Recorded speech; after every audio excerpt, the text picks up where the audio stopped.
Welcome back to News Talk. My guest is patient advocate Dr. Stephen Cusin. Now, I want to ask you, because I'm sure you get this question a lot. I'm sure people ask you, what's the key to living a healthier, longer life? Well, the answer came out this week. Move to a different country. Now, what does that entail? What brought that about? The Institute of Medicine, which is a nonprofit independent agency that has universal respect, came out with the listings. We rank at the bottom or close to it compared to 17 other comparable wealthy countries. And it has nothing to do with income, race, or insurance, or access to medical care. It cuts across our entire society. Our infants are less likely to survive. Wow. You're less likely to be a 5-year-old in this country, and you're less likely to hit 50 in this country compared to the 17 others. When they're doing this study, what kind of, do they give what factors, they attribute? They attribute to poor coordination of care, communication, and continuity of care.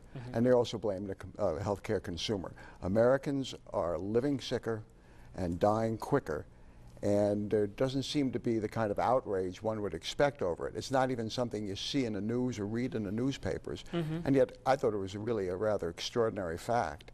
And for the first time in recorded history, since we keep records on this stuff, in the United States, people aren't living as long as they used to.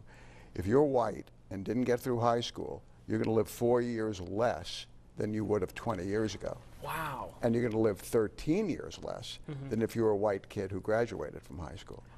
Wow. And this research just came out this week. Just came out. And now it's funny because when you were going to talk about what they attribute, I thought for sure you were going to mention food or obesity, because we hear that all the time about the kind of foods that we ingest here in America as opposed to other countries. Well, the food we eat reflects on our health, and God knows our diets aren't the best.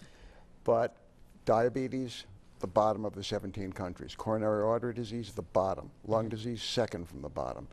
Every indicator. And it's really, very sad. It's partly the consumer. And my feeling about it is, everybody complains about the weather, but no one can do anything about it. Ask Jill.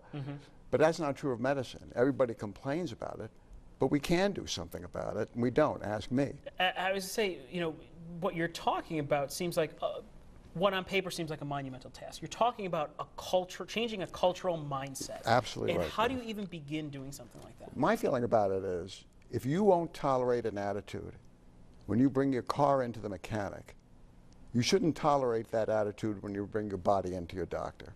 That's a good analogy. Everyone's scared. In my hospital practice, I see people and their families badly ill, gravely ill, dying ill, and they're scared stiff to ask the questions. They're scared stiff to promote an attitude that promotes their interest. Medicine is a $3 trillion industry.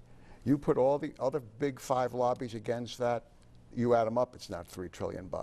And when there's that much money, and it goes to the hospitals, it goes to the big pharma, the drug companies, and the device companies. And the least likely group to make the money are doctors, although we do pretty well. But in that kind of an industry, your needs come last. I was going to say, it seems like a framework is created where basically it's more profitable if people continue to be sick than it can be to actually heal them. Drug companies, for example, won't make drugs like antibiotics because when people take them, they're done with them in 10 days. They're not going to make money. That's why there are no antibiotics coming down the line. But if there's a drug, important drugs like for Alzheimer's or AIDS, they can be taken long term. They'll be taken forever. There's where the research is. So if there's a bucket, follow the dollar. It's true in every field. Follow the money. That's the keyword.